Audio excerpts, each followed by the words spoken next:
हाँ, चलिए बच्चों, हम देखते हैं पंच से तीनों लिंगों में समान रूप होंगे। ये हमने पिछले वीडियो में देखा था।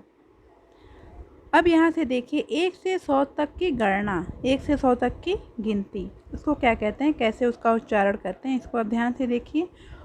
और 1 से 20 तक की गिनती सबको याद होनी चाहिए। और यदि आपको 1 से 20 तक की याद है तो बाकी फिर आप 100 तक कर लेंगे। उसको कैसे करेंगे वो मैं आपको बता रही हूँ। चलिए देखिए, एक को क्या कहेंगे, एक। दो को द्वि, तीन का होगा त्रि, चार का है चतुर, पाँच पंच, छः होगा षट, सात को कहते हैं सप्त, आठ को अष्ट, नव को नव ही बोलते हैं, 10 है ना। एक द्वि त्रि चतुर पंच षट सप्त अष्ट नव 10। तो ये तो आपको आसानी से याद हो जाएगा। फिर आगे देखिए, 11 को क्या कहते हैं, एक और एक, है ना।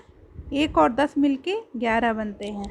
तो संस्कृत में इसीलिए कहा गया है एकादश, मतलब 10 और 1 मिलके क्या हो गए, 11, एकादश।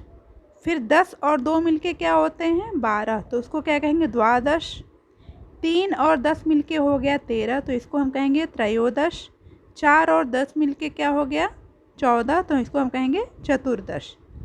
ठीक, तो ये देखिए, एकादश 11, द्वादश 12, त्रयोदश 13, चतुर्दश 14, पंचदश 15, षोडश 16, सप्तदश 17, अष्टादश 18, नवदश, नवदश मतलब 9 और 10 मिलके क्या हो गया, 19, तो 9 10 मतलब क्या हो गया, 19।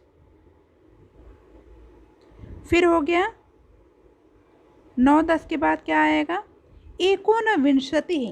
9 10 को ही एक और उसका क्या नाम है, एकोनविंशति। विंशति माने होता है 20, और एकोन माने 20 में एक नहीं, एक कम। 20 में क्या है, एक कम, तो 20 में एक कम मतलब क्या हो गया, 19। तो 19 के लिए 2 होते हैं संख्याएं, कौन सी, 2 तरह से हम उसको बोल सकते हैं संस्कृत में, एक तो 9 10 और एक, या फिर आप ऐसे बोलिए एकोनविंशति ही।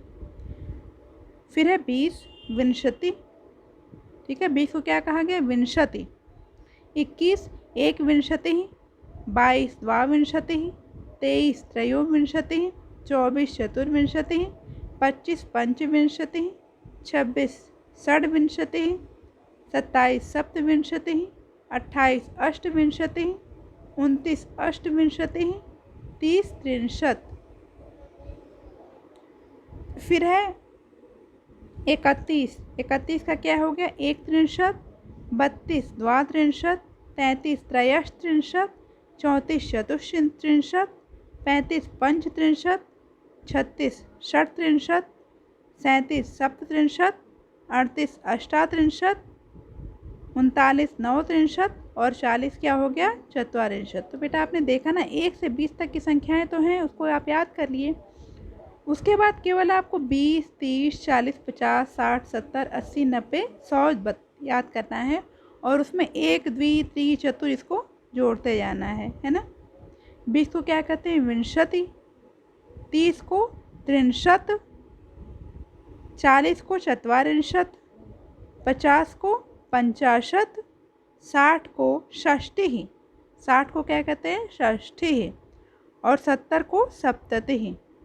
ठीक, चलिए अब आगे देखिए, 40 के बाद 41 एक चत्वारिंशत, द्वाचत्वारिंशत, त्रिचत्वारिंशत, चतुश्चत्वारिंशत, पंचचत्वारिंशत, षट्चत्वारिंशत, सप्तचत्वारिंशत, अष्टचत्वारिंशत, नवचत्वारिंशत, फिर क्या आ गया, पंचाशत। फिर है एक पंचाशत, द्विपंचाशत, त्रिपंचाशत, चतुःपंचाशत, है ना। या तो चतुर भी बोलिए या फिर चतुः, दोनों आप बोल सकते हैं। विसर्ग का रव भी हो जाता है और संधि कर के उस पर चतुः भी, दोनों रूप होता है।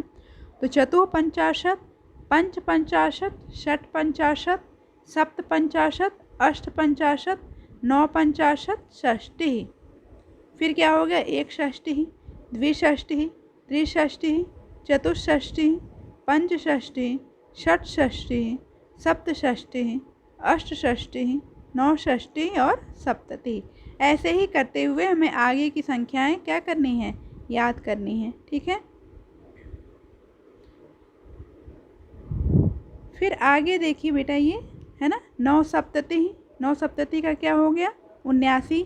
अशीति, 80 को क्या कहते हैं, अशीति। 70 को कहते हैं सप्तति और 80 को क्या कहेंगे, अशीति। 90 को नवति और 100 को कहते हैं शतम। फिर आगे देखिए, आगे की जो संख्याएं होती हैं 101, तो इसको हम कहेंगे एकोत्तर शतम। सहस्त्रम, 1000 को कहते हैं सहस्त्रम, लाख को कहते हैं लक्षम और करोड़ को कोटि। तो आपको 1 से 20 तक की संख्याएं याद होनी चाहिए, खूब अच्छी तरह याद करिए। फिर बाकी का अभ्यास मैं कराऊंगी कि कैसे आप उसको आगे की संख्याएं कैसे याद करेंगे।